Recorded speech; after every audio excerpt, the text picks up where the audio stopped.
Hello and welcome to this week's episode of Higher or Lower, the show brought to you by oddschecker, Sporting Index and Spreadex as we look ahead to the weekend's football, looking at the spread betting markets and saying if we think the eventual result will be higher or lower. Doesn't that sound fun? I'm your host, George Ellick. I'm delighted to be joined as ever by Jack Wright. Hello. And Dan... Dan, you look different. Yes, no, huge upgrade. It's Sam Tighe. Thanks for having me, guys. This is the first time I think I've been on with the two of you, because normally when you come in, you've been sitting there and you're coming in for Jack. First time this season that I've stepped, but we have obviously combined as a three last season. Dan is ill. Yes. And I'd like to say, get better, but this is also my dream team. Fantastic. This is what I think is the best lineup. What? I don't nothing. Get well soon, Dan. Dan's a lovely bloke. Yeah. He's a nice guy. Right. This is the best. Okay. No, I'm just joking. Get well soon. How are you doing? You all right? I'm very well. Good. Yes. Grateful for the call up. As ever. I don't know why that's not for me to say as ever, but I'm hoping you are always happy with it. Let's get into the terrible small talk. We'll get into the action now. Kicking off with some Championship football. Wow. Yes. Although this is just, I don't like this one. Good start. Yeah. Okay. It's Burnley, Sheffield Wednesday. Now, if you haven't seen already, Burnley are midway through a ridiculous run of clean sheets. But even if you go before the clean sheets, they're on a ridiculous run of just defending. They've only conceded 9 goals all season. James Trafford is having a season to remember in an attempt to try and get an NFL player to play for his side. Yeah, former NFL defensive end JJ Watt, I think, owns the club or something like that. I think he's like Tom Brady in Birmingham, where he's like the poster boy. Yeah. But in reality, he owns a very small amount, only just more than you own of Burnley. Okay, that's good for me. Yeah. Well, at least he's interested. Yeah, exactly. He cares. Yes, so this is total goal minutes we're looking at here. So the total cumulative minutes the goals are scored within the game. Now, Jack, what would you say is an average line for total goal minutes? We normally talk 140. Yeah. Ish. This is 106 to sell, 116 to buy. That's so the low. midpoint with Sporting Index, sorry, with Spreadex, is 111. Lovely. Nelson. So, yeah. Cricket and AFL in the first league. Amazing. NFL, rather than AFL. But now we've done AFL as well. There you go. Right, higher or lower, total goal minutes in Burnley, Sheffield Wednesday, 1-1-1, 3, 2, 1. Oh. Damn. Lower. Right. I've gone against my instincts to start us because the first thing I did when I looked at this and went, look at that line, let's go higher, which is exactly what I should have done based on the fact that you two went for the same thing. It is obviously hilariously low, and it's reflective of the run of clean sheets that Burnley are on. 1,000 minutes since James Trafford conceded, to put it another way, to the way you have done, and he should have conceded 9.2 goals during that time, according to the expected goals against figures. Yeah. So basically, where I went with this was, correction looming is this phrase that is just swimming around my head here. Like, at some point, this has to turn. Yeah. And I am the kind of person, and call me silly, call me vibes-based, call me whatever, but I'm the kind of person that looks at this and goes, well, I'm just going to bet on that changing until it happens. Yeah. And you know what? History tells me that this sort of run ends in the most unexpected way. Like, people will probably dream up this scenario here where Burnley play Sheffield United, and finally the deadlock is broken because arguably the league's best team actually gets in and actually makes the difference. But do you remember when Man United went on that run of 14 games without conceding and then conceded to Blackburn Rovers at home? And it was like, what, Roque Santa Cruz? He's the one that broke the run. Yeah. And so I just look at Sheffield Wednesday as like a perfectly unassuming team that you probably wouldn't put on paper as the ones that would break this and go, yeah, I think my personality type is to bet on the lower and to say that Sheffield Wednesday are finally going to break this tally, and it's finally going to go wrong for Burnley. They're going to lose 1-0. So this is amazing. So what I love about this is you've gone, you think they're going to lose, but that's getting you to go under. Yeah. Because my way of looking at this is that I agree with you that it's going to go, but that means they're going to go over because suddenly they're going to ship like a couple of goals. Right. You know, as you say, it's been 9 goals in this spell in terms of post-shot XG that James Trafford has somehow saved, or is it 9 expected goals? 9.2 XGA. Wow. So it's not all going to come in one game, George. No, I think it will. I think there will suddenly be a moment where all 9 goals. All 9. But where, like, you know, 3 shots in a row go in. Right. And that's it. And you kind of, and the balance is. I went kind of like more steady. But like what? One gets in. Yeah. One trickles over the line. But what kind of blows my mind is I've watched a lot of Burnley in this period of time, And early on in the season, I was convinced that it was going to turn. But recently, I watched their games and it is so boring. Like, they do just find a way to keep teams at bay. But what I think is worth remembering here is that from an attacking perspective, they're pretty good at home. Like, they beat Hull 2-0 last time out. They beat us 1-0, but realistically, that could have been a lot more. Like, Lyle Foster has missed some seriously good chances in the last couple of weeks. The 0-0 draws came against Leeds, which is a pretty good result. Sunderland, which is a pretty good result, but they nearly should have conceded 2 penalties late on, apart from Trafford saving both. Like, at some point, this has just got to turn. And it almost riles me up and rattles me that I know there are people out there who just bet 0-0 in Burnley games every week and have absolutely chopped it off. And it annoys me because they're right, but they're wrong. Yeah. I mean, we have a similar idea here. It's just that I think the dam will break and there will be a trickle. You think there will be a flood. I think there'll be a flood. And it wouldn't surprise. And also, the good thing is Sheffield Wednesday, even though I kind of thought Wednesday would go to Leeds and trouble them, and they didn't. Because, I mean, you just said Sheffield United are the best team in the league. In my mind, Leeds are the best team in the league by miles. And I think that'll become evident on Monday night. But Danny Ryle is someone who sets his teams up to be incredibly aggressive and attacking, and aggressive out of possession, direct on the ball, and very few Wednesday games are dull.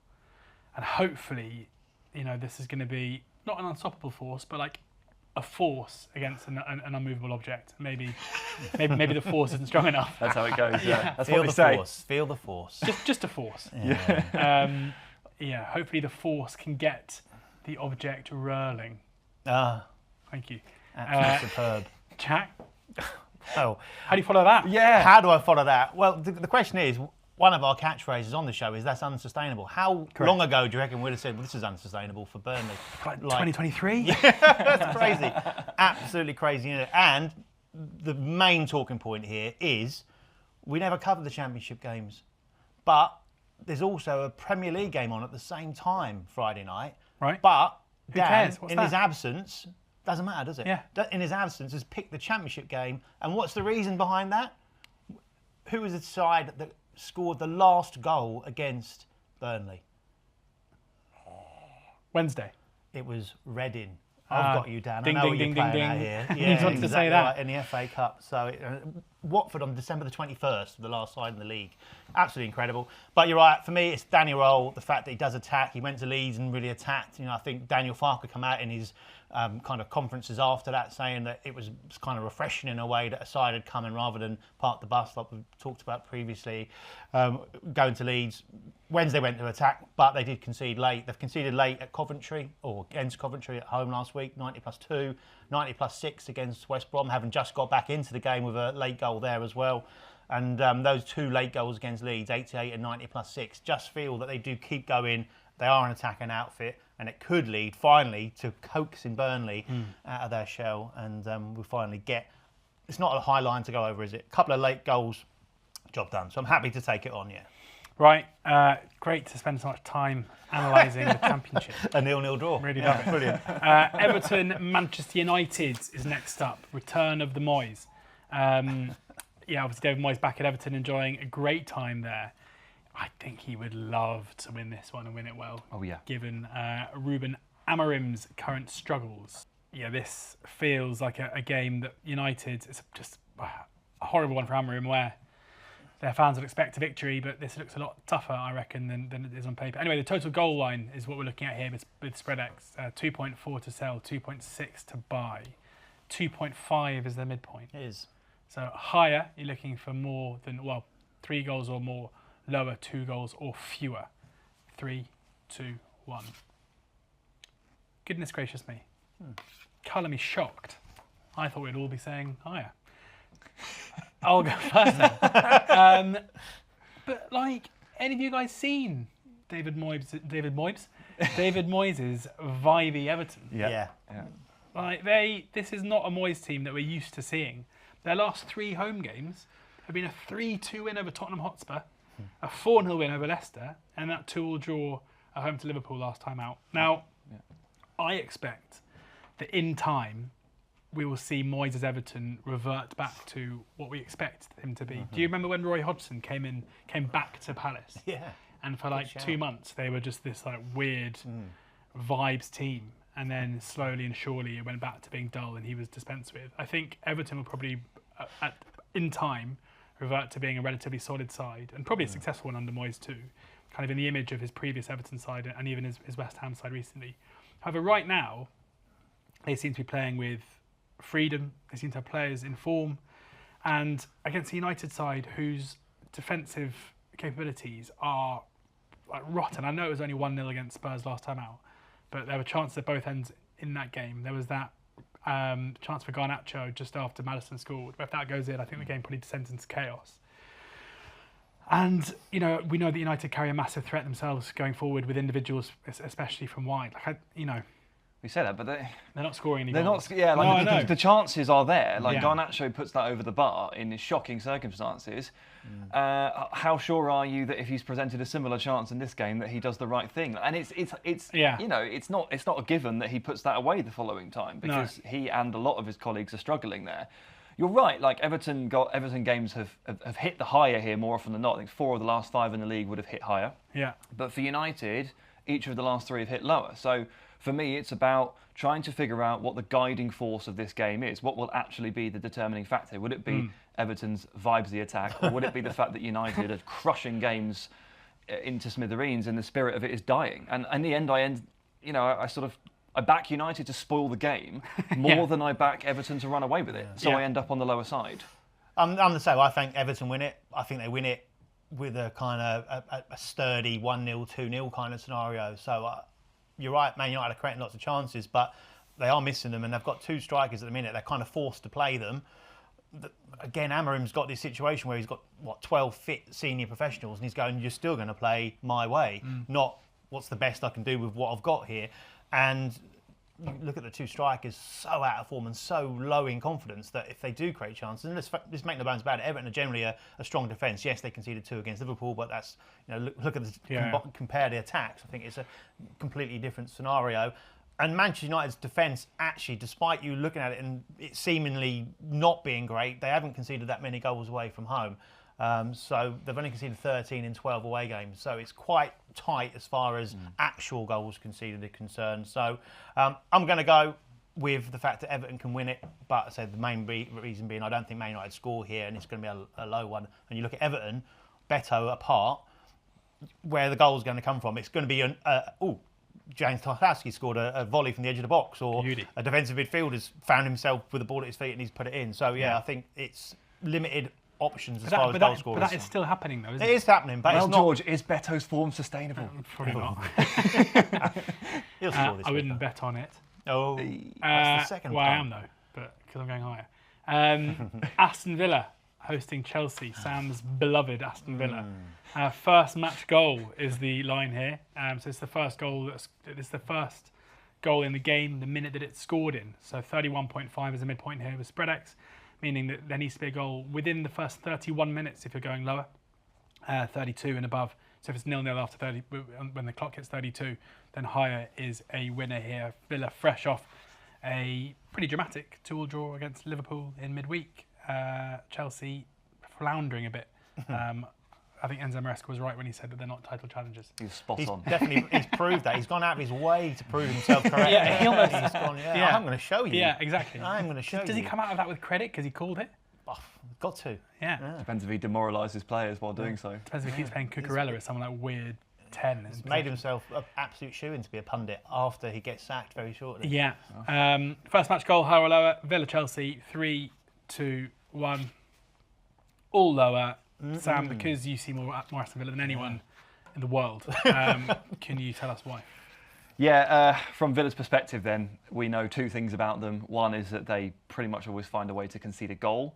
It is 3 clean sheets in 26 attempts this season, which is absolutely atrocious.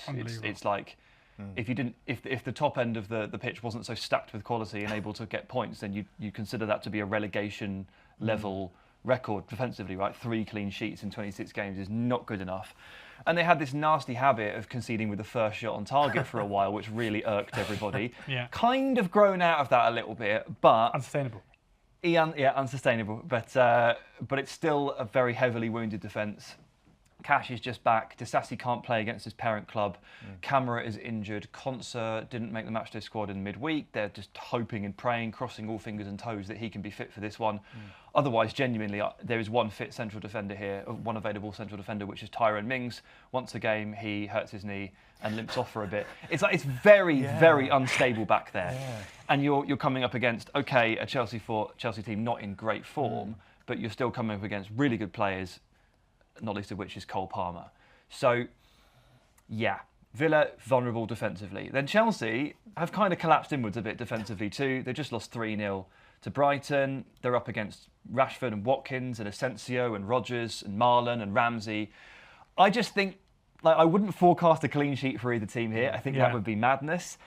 And I just think the action probably starts pretty early here. You know, when two fragile teams meet each other, I tend to believe that it starts chaotic rather than grows into chaotic. And it feels like Villa are a side where games start chaotic basically consistently. Like we saw it midweek, we saw it especially at home, where it feels like, and I reckon midweek will, this feels like a big game for Villa anyway, but midweek will be that reminder maybe that, you know, you can go toe-to-toe with the best teams and come away with, you know, carry a serious attacking threat too. My only worry here is that Chelsea, I think, from an attacking perspective, have massively dropped off recently. I think the individual form of certain players who are playing well earlier in the season, whether it's Madueke or whether it's Palmer, they're just not quite at it now. Maybe not surprising given it's a really young side and we're getting to mid-February now and they've played a lot of minutes. So that's my one concern. But as you say, the way that Villa set up and the way they attack means there should be plenty of space for these players to attack and transition, which is maybe where they're best. And half an hour for a goal is plenty long enough for me. 29 minutes midweek for Salah. There we go. Just snuck in. Yeah. It's been a constant source of profit for anyone that wants to sell. You had a disallowed goal early on? Yeah, earlier than that. Yeah. So do they count? I don't think so. Shame. Depends how quick you can cash out. That would be a good market. Disallowed goal minutes. Well, going soon. Traders, get on it. Look forward to it. I thought Villa were brilliant last night, actually. Really good in those forward areas. All the players you mentioned. I thought Tielemans was excellent as well in the middle of the park. Some great range of passing and getting into the box at the right time. Great goal as well. Nice finish. So, Chelsea were awful against Brighton, but they have got the players if it does click. And as you've said, you've outlined the defensive problems that Villa have got. This is a great opportunity for them to click. Also with a week rest time ahead of the game as well. Unlike Villa, of course, who had a big game in the week. But I think that means Villa probably go, let's look to try and attack early, and that might instigate even more early minutes going on. But just across the season so far, 11 of 14 at home have gone under this line. It's been lower.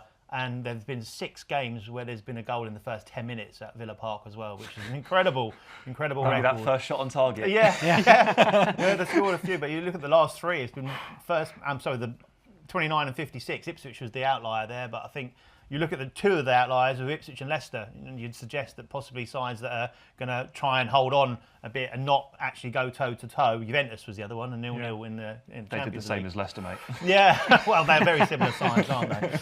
So all the rest of it has been really, really super early. And you look at Chelsea, 6 the last 7 have gone lower as well. So it just really does probably my strongest bet are the forced ones that we've got this week. Hello. I'll go with. Hello. Right.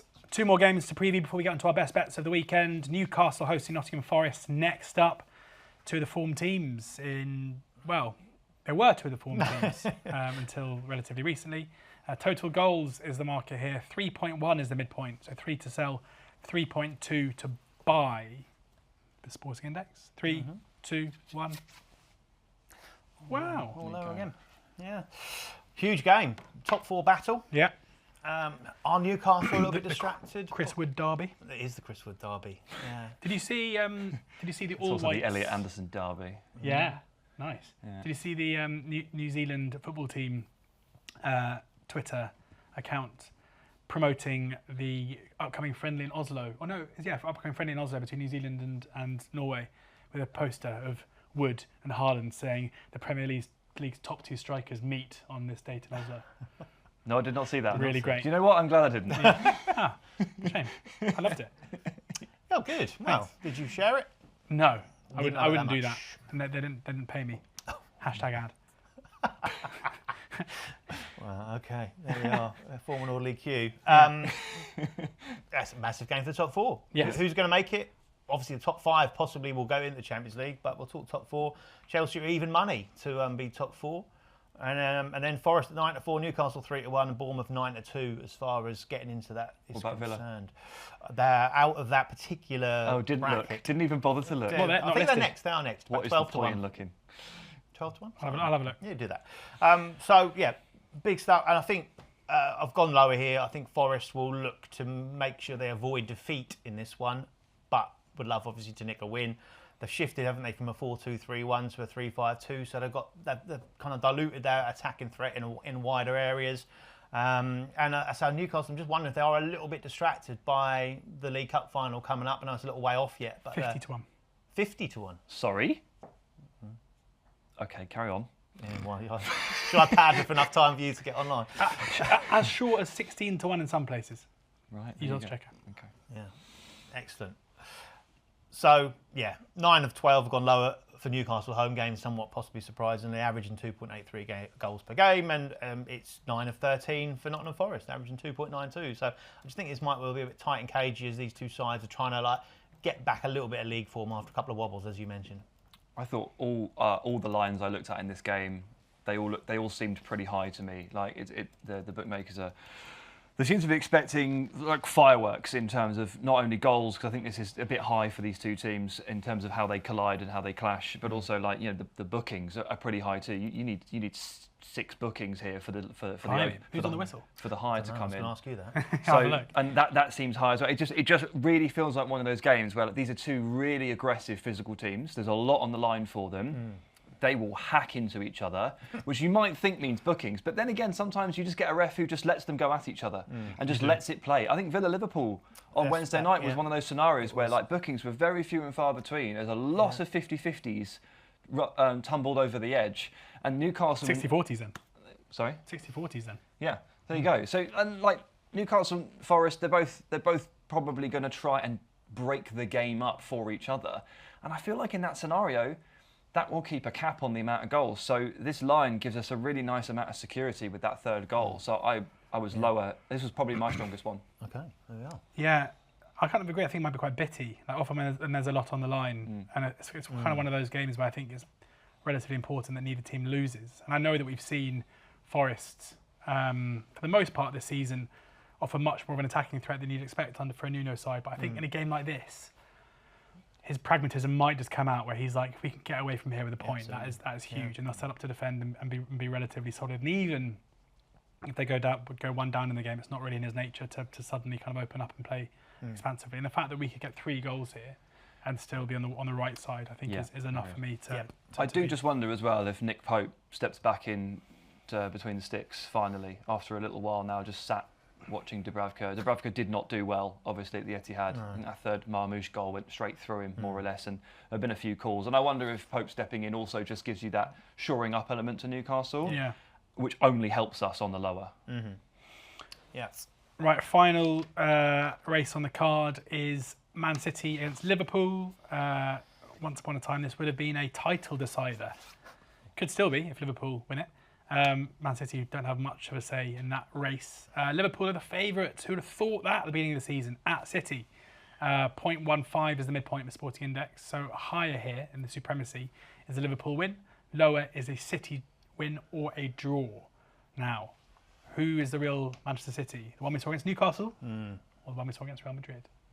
3, 2, 1. Oh. Here we go. Wow. We all think the one we saw against Real Madrid. I'm taking nothing from the second leg. Yeah, right, absolutely nothing from the Madrid game. It was such a weird performance, and like. No, I don't think it matters. I think the game state was stacked against them in that scenario because of the first leg. But why? But what? It felt like they came out with such an urgency, and I mean, I know that obviously maybe they're just outclassed in the night, but like he's still. Very for Pep Guardiola's side behind in a game, and especially then going 2 goals down in a game, to not really have any the Real Madrid dominated possession up until the 75th minute, chance creation, territory, everything.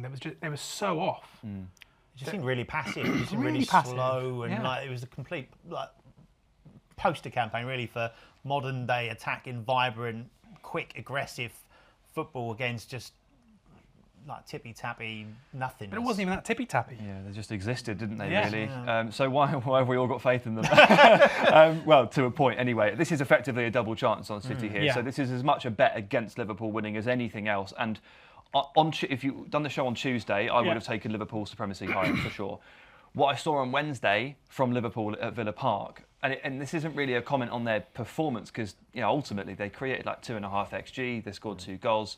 Villa only created sort of 0.6, 0.7. It was, on the underlying numbers, it was a pretty convincing win. Darwin and Jota missed horrific chances. Really, the most important thing for me here, though, is that by the 75th minute, a couple of these Liverpool players looked knackered. And I know that everyone's got packed schedules here. But Liverpool have got a relatively small squad in the context of the sort of super clubs. And they don't really have guys that can step in for someone like Ryan Gravenberch, who I think has been the best defensive midfielder in the league this season, but on Wednesday looked like he was in trouble. And for a couple of weeks has dropped his level. They're not going to stick Endo in. They don't trust him. Diaz has had a horrible 2025. Conor Bradley came on and came off injured. They're managing Trent's minutes. I am just wondering here if Liverpool have hit a bit of a physical cliff and they are starting to struggle because they have 8 games in February. It is so hard to manage this stuff. And so having seen that and accepting the fact that City are at home and you get the double chance here, that's why I strayed to lower. Yeah, also, I mean, for all of the kind of Man City victories, which are fair enough given where they are on the league table and everything else, their home form has remained relatively strong. And recently, 3 home games against West Ham, Chelsea and Newcastle, like not the easiest run, and they've scored 4, 3 and 4. They've conceded 2 goals. Like their goal difference from those 3 games alone is +9. Like they're still showing a level of dominance, and I kind of think that there's because you're happy to ignore what happened in midweek against Real Madrid.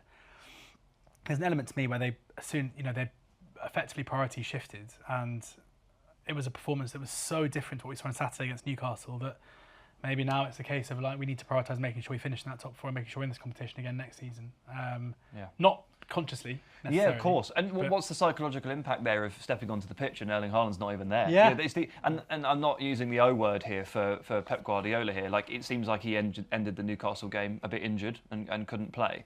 I don't think this is an overcomplication, but like he's always there. He's the guy. Like if you need to turn things around at the Bernabeu, who do you look to? Erling Haaland. He's not there. and little things like that subconsciously can have that effect to what George is saying. Yes. Jack, how do you see it? Yeah, I agree with everything you've said, really, to be honest. The main points for me were the fact that I found Liverpool have kind of been pushing their luck a little bit over the last few weeks, getting the job done. But as you say, they're slowly getting tireder and tireder. Like the end game against Wolves, they were hanging on a bit to get that win. They didn't get a shot on target against Wolves in the whole second half, did they? No, it really dropped off. Yeah, and gave away chances, nearly gave away like a penalty. It was getting like edgy and nervy. And then against Villa, like there's a couple of chances, and that Milan chance right at the end as well, where it was close. And I was surprised the XG was as low because the eye test would say that Villa had some good chances there. Well, Villa had 2 disallowed, of course, so they don't count, but they're margins. Yeah. George is annoyed, but they don't count. Yeah. We've established that, but we'll get that margin next time. Okay. But yeah, I just feel that they're in that situation, and as you say, the home form has been strong. They've only lost 3 across 19 in all competitions this season. So at home, which is what we're talking about here, avoiding defeat is what we need them to do for this to cash. So I think, Liverpool's kind of fatigue and just kind of not quite being at where they were. And this is Man City away. And Man City away, what they have got is attacking talent that can cause problems for a Liverpool defence. That Konate, as you say, Trent is minutes managed. Bradley looks like he's out for a couple of games now, and as I say, got a packed schedule. So for me, I just think you've got to take the chance on City avoiding defeat in this one. Right, time for our best bets of the week. Jack, with the Nap King not here, I'll come to you first for your selection. Wow. Okay, the pressure's on. Hope we're not clashing here, because we haven't discussed I'm do. going for Rotherham versus Barnsley. No way!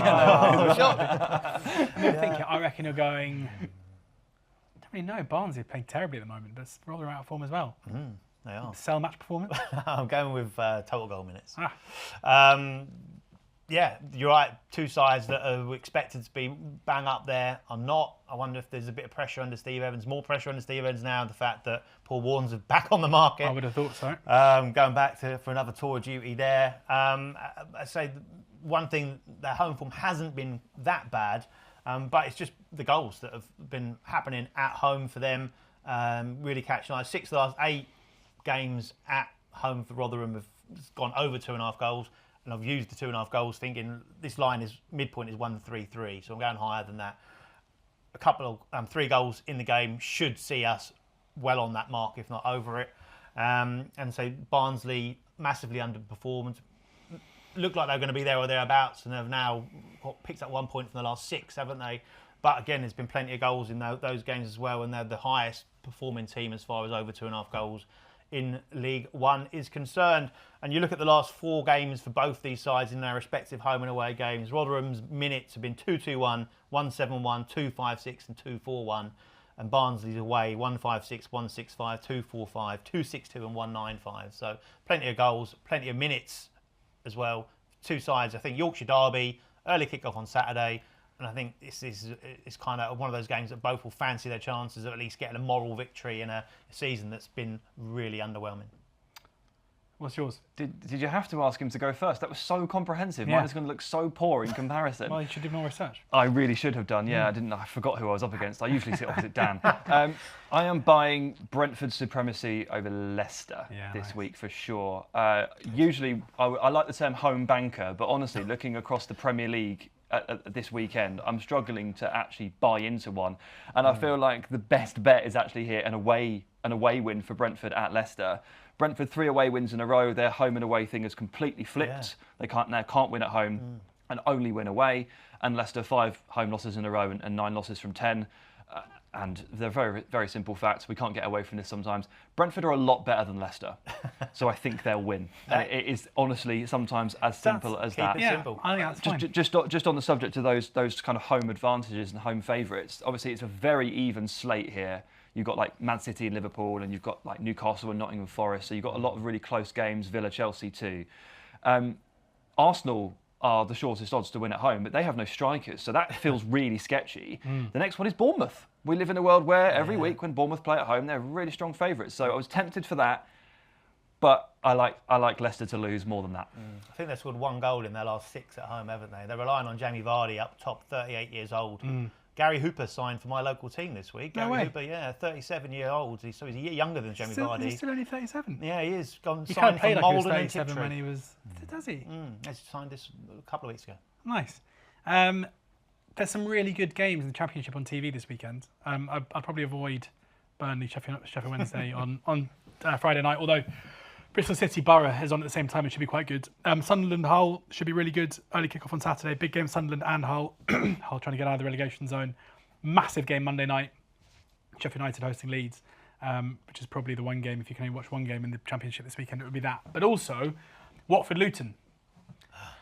Lunchtime kick-off on Sunday. Well, 12 o'clock, quite early for lunch. Brunch time kick-off on Sunday. I eat lunch at 12.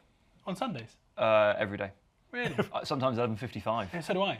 But on Sunday specifically, I'd normally have like a later breakfast and a later lunch. Oh, there you go. Well, I used to. I now obviously can't sleep until anything later. Yeah. This is definitely much a child-induced. Yeah. Watford, again, somehow having aspirations of the playoffs again after... it felt like everything was kind of falling apart there. There was rumours that Tom Cleverley was going to lose his job. It hasn't happened. He's still there, and suddenly Watford are 10th and just, 3 points off the playoff positions. So this, a couple of weeks ago, looked like this would only be a big game for them because it's Luton, an opportunity to kind of try and relegate Luton. But now, there is serious potential here for them to gain ground in this playoff race. For Luton, it's a huge game for them. Just to have taken the lead at home to Argyle in midweek and then concede in the way they did with their 6'5" centre-back Mark McGuinness going off for treatment and then a cross being swung into the box when he's off for treatment and Amari Bell being the person marking Maxi, the massive Argyle centre-back who nodded it in the back of the net, which basically their only shot of note in the entire game. Will be massively frustrating for Luton. And then they miss a huge chance with Jacob Brown with a free header from 4 yards out heading straight at the keeper. What I would say is, having watched that game last night and having watched quite a lot of Luton this season, Luton's only threat from an attacking point of view, is just set pieces and headers, and that's it. Like, they create so little. The Arsenal of the Championship. Yeah, but they miss a lot as well. Like Adebayo, Morris, even Brown, players who get into good positions, and then in terms of Naismith and their centre backs, they get a lot of set pieces as well. And crucially here, Watford have got, because of their very strange January transfer window with players leaving, Porteous being one of them, their centre-back pairing at Middlesbrough last time out was two 21-year-olds. You had James Abankwah and Kevin Kebben. Two guys who are 6'2", so they're not small, but historically, both of them have almost like the worst aerial win percentage records I've ever seen for centre-backs. So this just feels to me like the potential where you've got two kind of young centre-backs who are being thrown into what will be a massive, they might step up to it, but like with a history of a bit of struggling in the air against a side who, yes, they're really poor and especially away from home, but I have to buy Luton headed goal minutes. And because Watford are favourites for this game, it means the line is relatively low.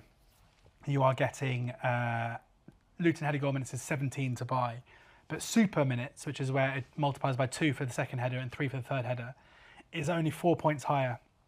So I'm going Luton SMMs, so super minutes, headed minutes.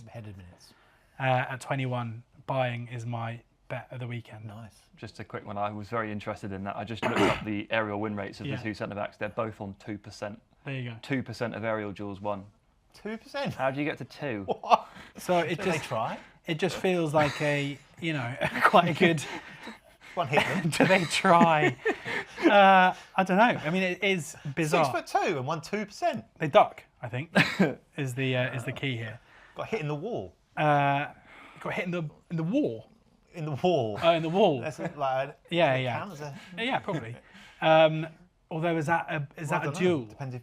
No, it's not a duel, is it? No. I'm not entirely sure. No. But there we have it, though. Yeah. That brings this week's episode of Higher or Lower to a close. Thank you very much at home for taking the time to watch this. Thank you to you two. Thank you. Yeah, cheers, buddy. Should we just tell Dan?